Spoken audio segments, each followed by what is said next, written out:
Pop this up. You can slide this out. On the bottom of here, there's 2 tabs.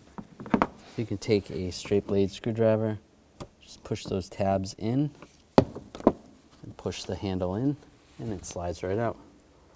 Now take the handle, we're going to slide the top part in first, just like that.